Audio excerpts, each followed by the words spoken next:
Sanhedrin Daf Yomi Sanhedrin. When the going is good, לעולם, יקדים adam תפילה לצרה. Tefillah, prayer, is one of the most powerful tools that we have if we know how to use it. Like any tool, it's important to know how to use it. And we've turned tefillah into just a mechanistic routine that we do every day, instead of really understanding what can be accomplished with tefillah, both as an individual and as a community. We call tefillah the umanut avotenu asher biyadenu. It's the profession of our forefathers. This is a profession. Tefillah is a profession, and we're from a family of tefillah professionals. That's what we do. That's our family profession. And the same as when there's a family profession, a family of physicians, a family of accountants, a family of business people. The fathers teach the sons and the children how to do the business. That's what makes it a family business, is that they're grown up from little children.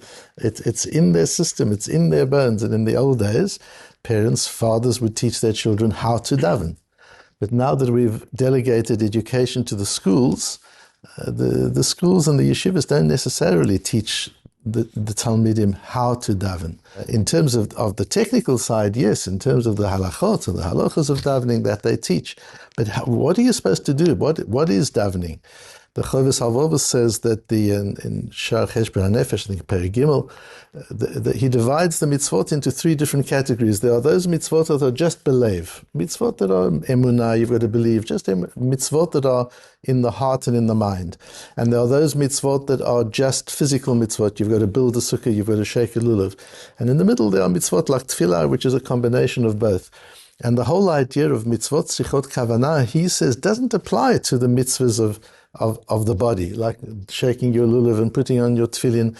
Those mitzvot, he says, he holds don't need kavanah. The only kavanah they need is that I'm doing this because it's a mitzvah in the Torah, I'm doing this l'shem shamayim. But thereafter, if your mind isn't on it while you're shaking your lulav, you're thinking of other things, it doesn't mess with the lulav. You've still done a good lulav shaking. But when it comes to the mitzvahs of the mind, such as tefillot, which requires mind and action, if you don't have the right thoughts, it messes up with the actions. You're not doing it right. The tool is being misused, and it doesn't get the desired results. And although we learned a couple of days ago about the nishbar v'nidkei Hashem lo yivzeh, that to daven with a broken heart has a particular power, the idea of shvelei ruach, that to be able to be somebody who's very humble, and the power of that in tefillah. But today we learn about a completely different dimension of tefillah, which is crucially important in the way we build relationship with Hashem, which is the fundamental. That's really the art of tefillah. The art of tefillah is not that when you're in trouble you can ask Hashem for help. That's not the profession of tefillah. The profession of tefillah is to use tefillah to build relationship with Hashem. And so much of it is learned out of one little posuk in Iyov. The posuk in Iyov Perek Lamed Vav is Haya'aroch shuacha lo v'tzar. When the friends say to Iyov, did you daven when you weren't in trouble? V'chol ma'am tzekoach, bringing about all the power of tefillah. That's the posuk that our Gemara is going to analyze. And the other posuk that we need to know is the posuk in Parshas Lech Lecha, Vayatek misham ahara mikedem deveit el vayet oholo. Avraham moves off from there to the east of Beit El. Beit El miyam v'ha'ai mikedem. So Beit El was on his left and Ai was on the right. Vayiven sham mizbeach la'Hashem, and he built a mizbeach for Hashem. Vayikra b'shem Hashem, and he davened there. That's what Avram did. Now we see the word Ai, and only yesterday we were learning about Achan and Ai, and how many people were lost in the battle of Ai, and how Yoshua was criticized for that. And that was an introduction to the next Mishnah on Daf Mem Daled and on Daf Mem Hey, and the whole piece of Gemara goes on to discussing Achan. But it's from these psukim. So we see there's something interesting about the position where Avram was when he built this mizbeach. And why build a mizbeach? He wanted to daven. Why the mizbeach? Says Rashi, Vayiven mizbeach nitnabe she'atidin banav lihi kashel sham alavon achan. He's standing there right between Beit El and Ai, and he senses b'nevuah that this is going to be a trouble spot. That Yisrael is going to have trouble here because Achan is going to take from the Cherim, as we learned yesterday, and that's going to cause it's going to damage the success of the army and what they're out to try and achieve. V'yitzpalel alehem. So the Mizbeach is because he has to bring it, so to say, Korban Chatat almost. In advance, he brings a Korban to atone for what's going to happen. Says our Gemara, Ha'ya'aroch shu'acha lo vatzar, Amar Rabbi Elazar, L'olam yakdim adam tefila lezara. The time to daven is not when you're in trouble. The time to daven is before you're in trouble. Shil male lo hikdim Avraham tefila lezara bein beita elovein ha'ai, lo nishtayeh misoneim shel Yisrael sarid ufalit. Yoshua was terribly upset that he lost 36 soldiers, and according to the Gemara a little early on, it might not have been 36, it might have been one soldier who was such a Talmud Chochem, he had the power of half of the Sanhedrin. 36 is more than half of the Sanhedrin. So he might only have lost one person, but it was one great Talmud Chochem, and he was terribly upset. Says the Gemara, the reason he only lost one is because of the Tefillah of Abraham. Can you imagine what a defeat it would have been had Abraham not davened for them so long before, when he stood at Ai? That's where we learn it from. Reish Lakish Omar, Reish Lakish learns the pasuk a little differently. Kol ha'ma'ametz atzmo b'tefila milamata ein lo tsarim milamala. If you put on a lot of effort, so lo v'chol ma'amtze koach means the way you daven. If you daven with a lot of effort and focus and energy, you don't get disruptors in Shemayim. There are energies, there are malachim, there are powers that be that get in the way of a tefillah being fulfilled. You've made a tefillah, you want success in a certain area. There are things that can disrupt that, even if Hashem, so to say, is okay, is happy to help, but things get in the way. To clear the way, you need ma'amtzei koach, you need to daven with a lot of effort, so that the distractions in Shemayim are moved aside. Rabbi Yochanan says a little differently. L'olam yevakesh adam rachamim sheyuah kol ma'amtzim et kocho. You've actually got to daven. It's not that if you daven hard, Hashem removes those barriers. You need to daven that those barriers are removed. You've got to daven that there won't be these forces, these angelic forces, these energies in Shemayim that can disrupt the passage of your tefillah and the answering of your tefillah. You actually have to ask for that.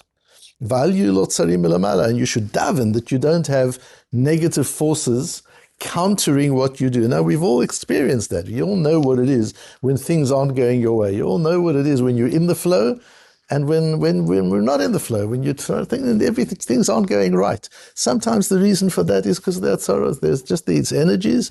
Our tefillah wasn't powerful enough, and so these confusing forces that are disrupting our tefillah and the answering of the tefillah just get in the way. And the way to remove that and to enable flow is through the way we daven and how we daven. It's interesting that Rashash wants to prove from here that we're allowed to daven to the angels. There's the whole issue at the end of the Slichus where we say Machnisei Rachamim, where we daven to the angels, and the Vilna Gaon leaves that paragraph out because we don't daven to angels. The Rashash wants to see from here that you do have to speak to the angels as well. And the Gemara in Sota, Daf Lamed Gimel, talks about whether you can daven only in Hebrew or you can daven in other languages. Aramaic is a specific problem. And the issue there is, do the angels understand all these different languages? Do they relate to all these different languages? And again, so the Rashash wants to say, you see from here that we talk to the angels.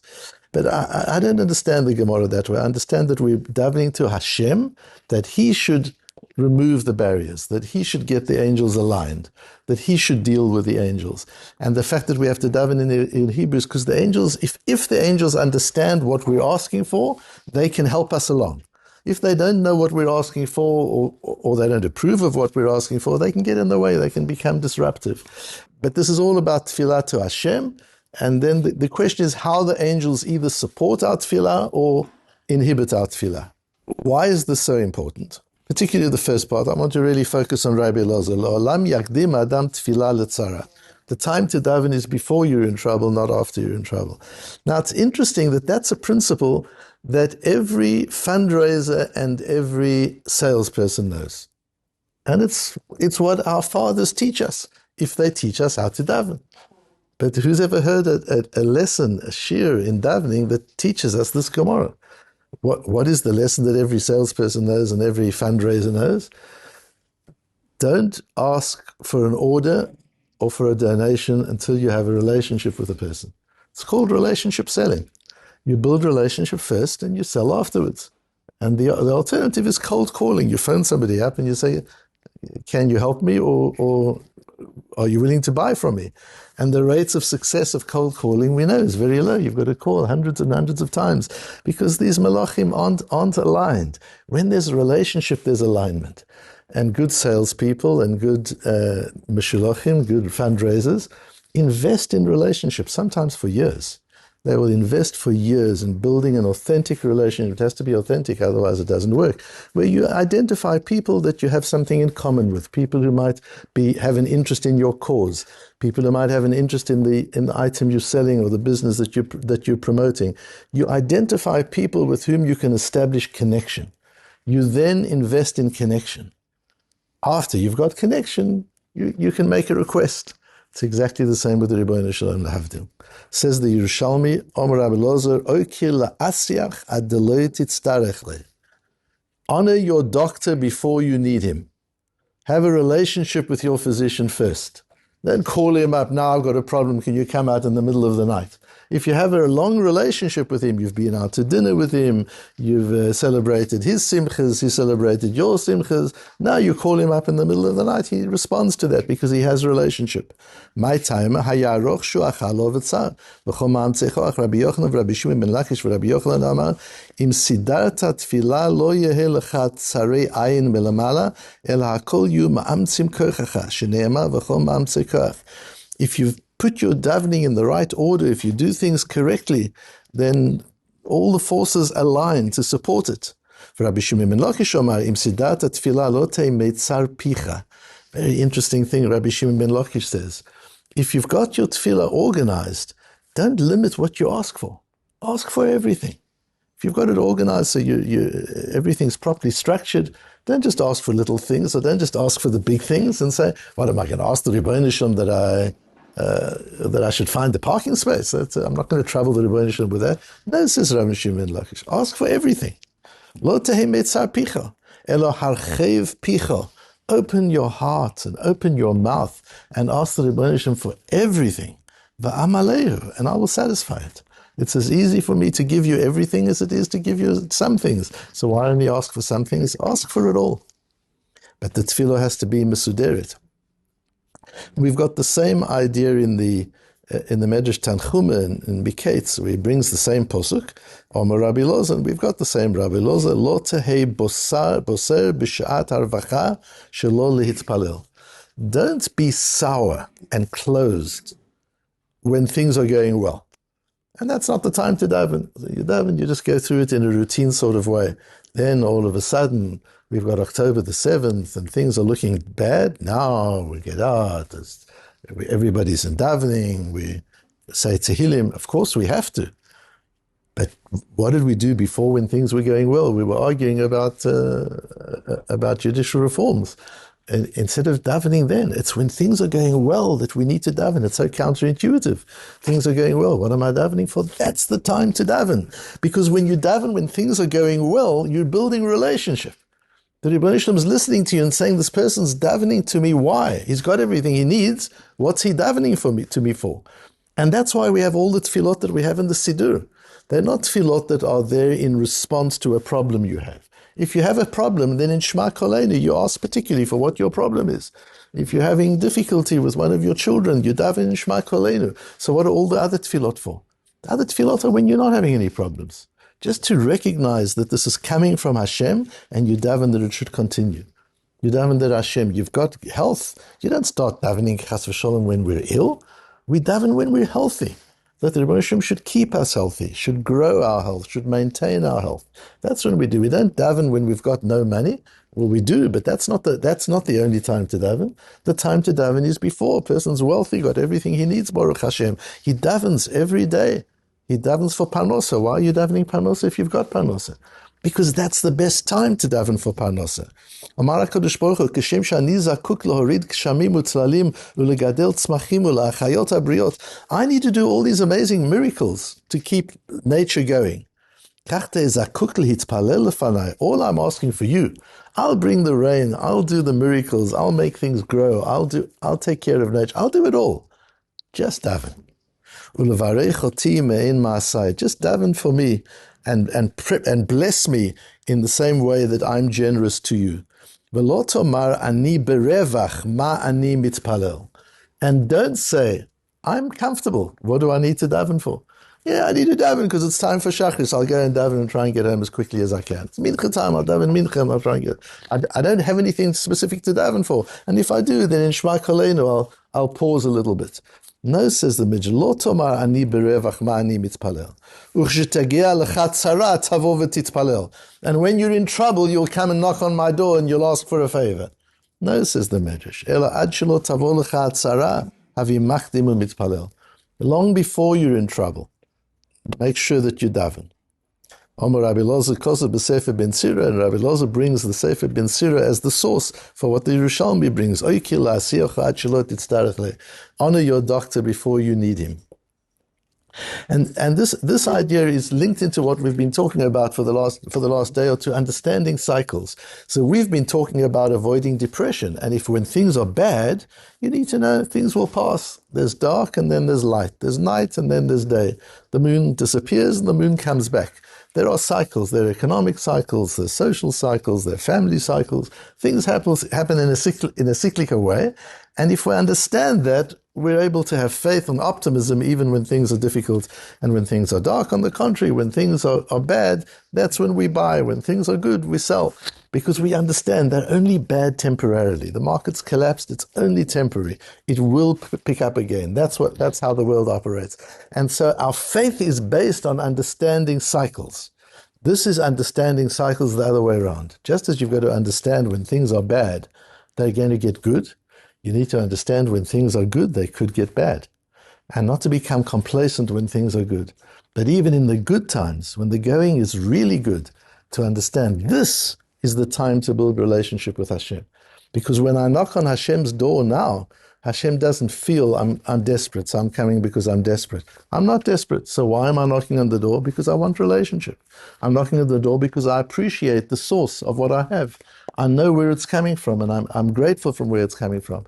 And even in my time of comfort, I dive into the Ribono Shel Olam, thanking him for the comfort he's given to me, realizing there are cycles and I might not have it forever, and being mispalel to Hashem, I daven, I pray to Hashem that he does extend it, that he does give me the comfort, the prosperity, the well-being, the health that I have at the moment, that he should give it to me for the rest of my life and the life of my family.